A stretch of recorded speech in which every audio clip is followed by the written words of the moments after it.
देश विदेश की खबरों, ब्रेकिंग न्यूज, एंटरटेनमेंट जगत की हलचल और ताजा मुद्दों की पड़ताल के लिए हमारे चैनल को सब्सक्राइब करें और बेल आइकन दबाना ना भूलें।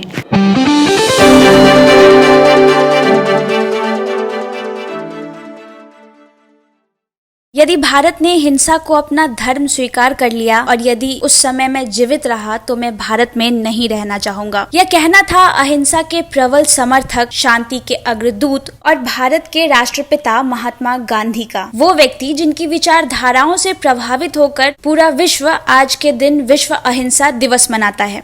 आज हम उसी महान व्यक्ति महात्मा गांधी की 151वीं जयंती मना रहे हैं। गांधी जी ने कहा था कि मौन सबसे सशक्त भाषण है, धीरे धीरे दुनिया आपको सुनेगी। लेकिन क्या जिस तरह के भारत की कल्पना महात्मा गांधी ने की थी, उस राह पर भारत आगे बढ़ रहा है?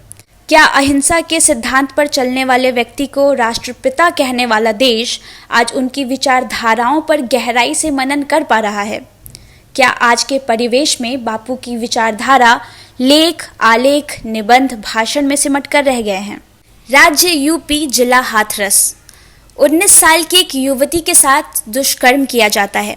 पीड़िता की रीढ़ की हड्डी तोड़ दी जाती है, जीभ काट दी जाती है। अस्पताल में कुछ दिनों बाद उसकी मौत हो जाती है।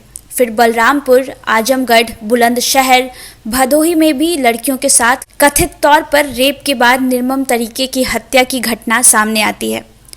भारत में महिलाओं के साथ हो रही ये घटना बेहद ही आम है। एनसीआरबी 2019 की एक रिपोर्ट के अनुसार भारत में साल 2019 में महिलाओं के खिलाफ अपराधों के 4,05,861 मामले दर्ज किए गए और उत्तर प्रदेश में 59,853 ऐसी घटनाएं हुई। वहीं साल 2018 में भारत में महिलाओं के खिलाफ अपराध के दर में 7.3% की वृद्धि हुई है। देश में 2019 में हर दिन औसतन 87 बलात्कार के मामले दर्ज किए गए। हर गुजरते साल के बाद बलात्कार के मामलों में हो रही बढ़ोतरी न सिर्फ हमारे देश को बल्कि गांधी जी के सिद्धांत, महिलाओं को लेकर उनकी विचारधारा को भी शर्मसार कर रही है। महात्मा गांधी के जीवन के कई पहलू रहे हैं। स्त्री के प्रति गांधी जी के जो विचार उस वक्त थे, उसे मौजूदा वक्त के हिसाब से फेमिनिस्ट कहा जाता है। यंग इंडिया के 15 सितंबर 1921 के एक संस्करण में गांधी जी ने लिखा है, आदमी जितनी बुराइयों के लिए जिम्मेदार है, उनमें सबसे घटिया नारी जाति का दुरुपयोग है। वह अबला नहीं, नारी है।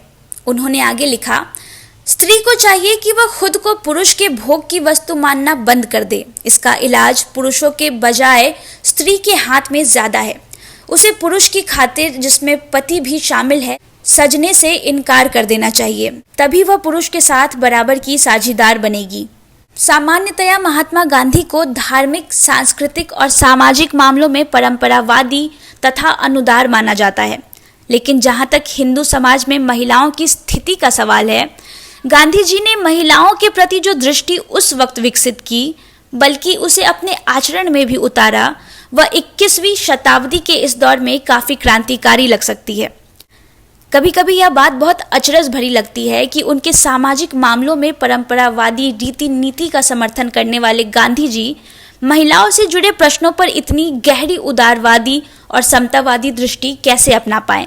लेकिन उनका आचरण, उनके लेख, भाषण, पत्र आदि इस तथ्य के जीवंत प्रमाण हैं कि वे नारी को पुरुष से किसी भी बात में कम नहीं आंकते थे और सहिष्णुता जैसे मामलों में तो औरतों को पुरुषों से अधिक समर्थ और सक्षम मानते थे।